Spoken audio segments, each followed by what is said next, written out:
এটা একটা LG fridge আছে 180 লিটারের। এর ফ্রিজার ডোরটা ভেঙে গেছে, দেখতে পাচ্ছেন।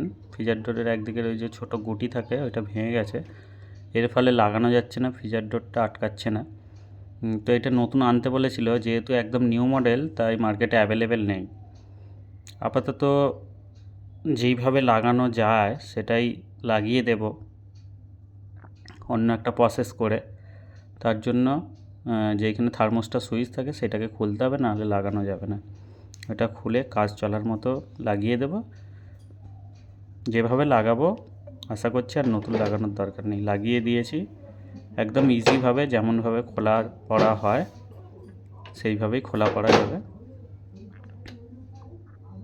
কাস্টমার তো দেখে খুব খুশি হয়েছে।